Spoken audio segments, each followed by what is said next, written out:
the encyclical letter of the Holy Father Francis on care for our common home. Chapter 1, What is happening to our common home? Section 5, Global Inequality. Translated by the Vatican, read by Frank Blissett. The human environment and the natural environment deteriorate together. We cannot adequately combat environmental degradation unless we attend to causes related to human and social degradation. In fact, the deterioration of the environment and of society affects the most vulnerable people on the planet.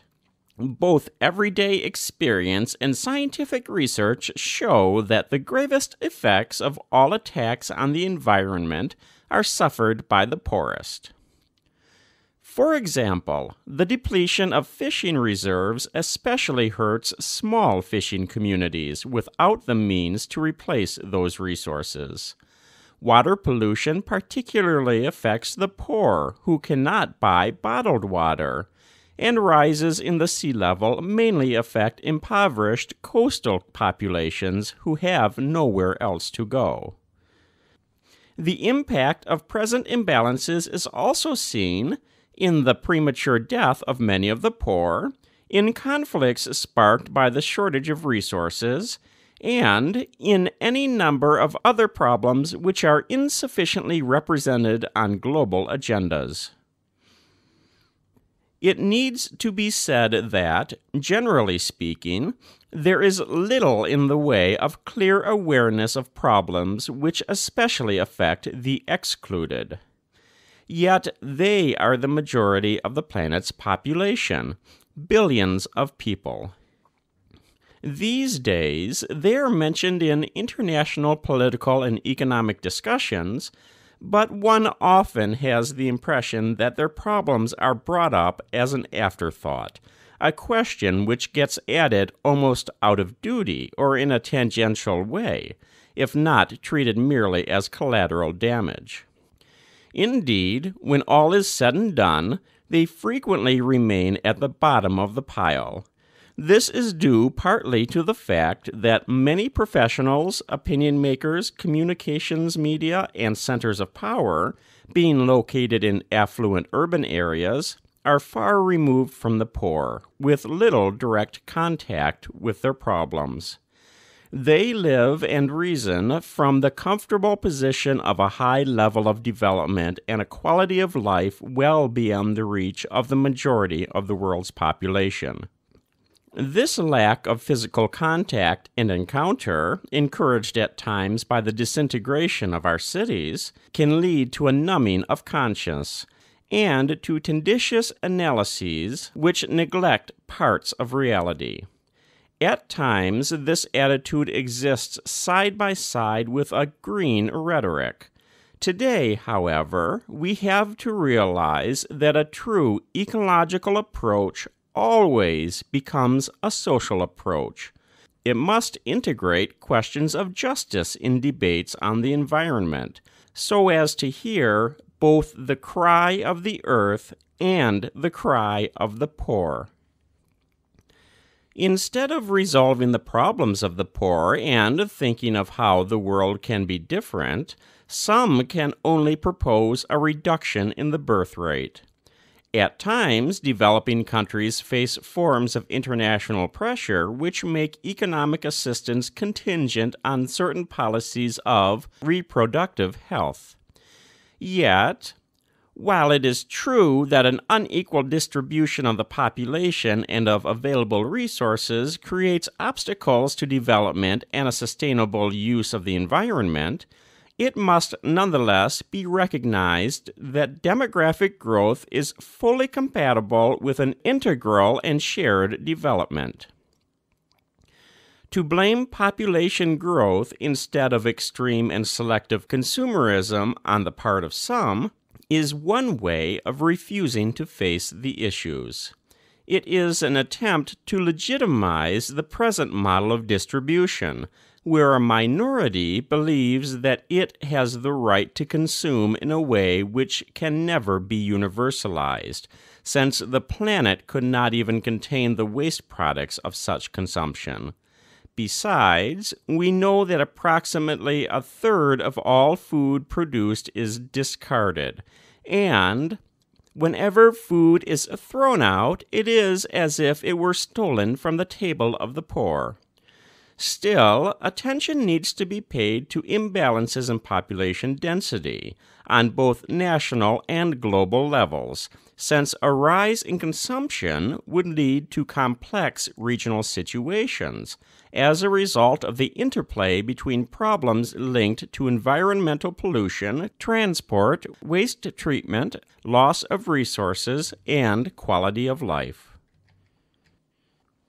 Inequity affects not only individuals, but entire countries. It compels us to consider an ethics of international relations. A true ecological debt exists, particularly between the global North and South, connected to commercial imbalances with effects on the environment and the disproportionate use of natural resources by certain countries over long periods of time. The export of raw materials to satisfy markets in the industrialized North has caused harm locally, as, for example, in mercury pollution in gold mining or sulfur dioxide pollution in copper mining. There is a pressing need to calculate the use of environmental space throughout the world for depositing gas residues which have been accumulating for 2 centuries and have created a situation which currently affects all the countries of the world. The warming caused by huge consumption on the part of some rich countries has repercussions on the poorest areas of the world, especially Africa, where a rise in temperature, together with drought, has proved devastating for farming. There is also the damage caused by the export of solid waste and toxic liquids to developing countries, and by the pollution produced by companies which operate in less developed countries in ways they could never do at home in the countries in which they raise their capital. We note that often the businesses which operate this way are multinationals. They do here what they would never do in developed countries, or the so-called first world. Generally, after ceasing their activity and withdrawing, they leave behind great human and environmental liabilities such as unemployment, abandoned towns, the depletion of natural reserves, deforestation, the impoverishment of agriculture and local stock breeding, open pits, riven hills, polluted rivers, and a handful of social works which are no longer sustainable. The foreign debt of poor countries has become a way of controlling them. Yet this is not the case where ecological debt is concerned. In different ways, developing countries, where the most important reserves of the biosphere are found, continue to fuel the development of richer countries at the cost of their own present and future. The land of the southern poor is rich and mostly unpolluted. Yet access to ownership of goods and resources for meeting vital needs is inhibited by a system of commercial relations and ownership which is structurally perverse. The developed countries ought to help pay this debt by significantly limiting their consumption of non-renewable energy and by assisting poorer countries to support policies and programs of sustainable development. The poorest areas and countries are less capable of adopting new models for reducing environmental impact because they lack the wherewithal to develop the necessary processes and to cover their costs. We must continue to be aware that, regarding climate change, there are differentiated responsibilities. As the United States bishops have said, greater attention must be given to the needs of the poor, the weak, and the vulnerable in a debate often dominated by more powerful interests. We need to strengthen the conviction that we are one single human family. There are no frontiers or barriers, political or social, behind which we can hide. Still less is there room for the globalization of indifference. That was Section 5, Global Inequality, from Chapter 1, What is Happening to Our Common Home, from the Encyclical Letter of the Holy Father Francis on Care for Our Common Home, translated by the Vatican, read by Frank Blissett.